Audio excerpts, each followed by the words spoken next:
Alors, je vous le disais, tout le monde conteste dans le monde, personne n'est content de son sort. Alors on peut se dire, oui, mais un jour, quand tout le monde sera mélangé, quand tout le monde sera métissé, là, ça ira mieux. Pas dit, vous savez, parce que même un métis, il peut être en conflit avec lui-même. Hein. Tel un poisson-chat. Ah, ben on n'y pense pas. Mais un poisson-chat a-t-il peur de lui-même? On ne sait pas, peut-être ça le gonfle, son état, il est là comme... Ah, je suis un poisson, j'ai des moustaches, c'est lourd. En revanche, le métissage chez les humains, je trouve que c'est bien foutu. Hein.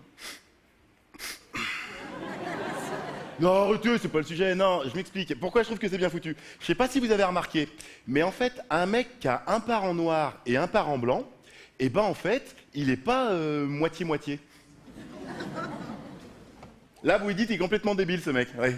Parce que nous, on en a vu plein des métis, alors on sait comment ça se passe, mais franchement, les premiers qui ont essayé, ouah, ils ont bien dû flipper. Hein. Mais d'où l'expression « flipper sa race », ça vient de là. Ils flippaient leur race. Comment va sortir cet enfant? On ne sait pas, peut-être à la verticale, ou zébré, ou tacheté, et non, ils ne savaient pas. Et en fait, ce qui est dingue, c'est que les gènes s'organisent pour harmoniser le résultat, c'est magique. Hein. Non? Il n'y a pas deux couleurs distinctes, quoi, comme dans un chocolat liégeois, quoi. C'est touillé.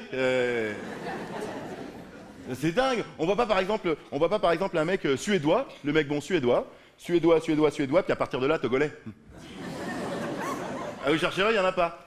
De la même façon, on voit pas par exemple un mec japonais, le mec super bien japonais, et juste il est crépus. Ah, vous chercherez, il n'y en a pas des japonais crépus. Ben non, parce que c'est bien foutu. Et de la même façon, il n'y a pas de noir avec une coupe au bol.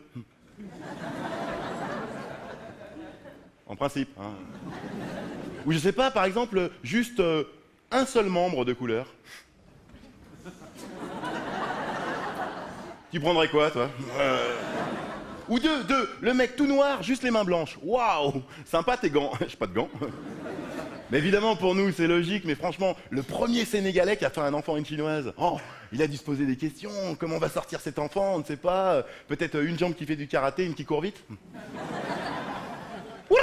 Ou non. Spécial lâcheté. En plus, t'imagines le conflit intérieur pour cet enfant, sachant que les Chinois sont hyper travailleurs et les Noirs, bon. Je vais travailler, pas tout de suite. Ah non, c'est pas une vie pour un gosse.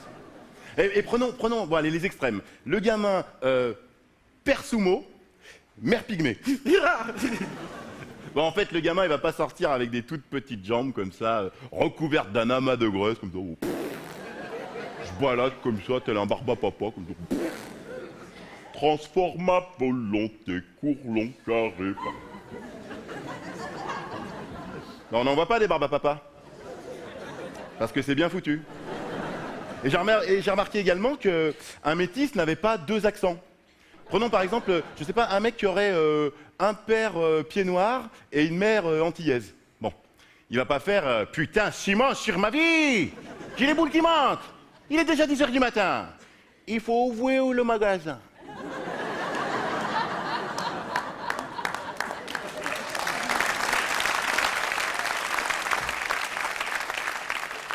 Simon, quand on dit 8h du matin, c'est pas 8h du soir. Merci. Bonsoir.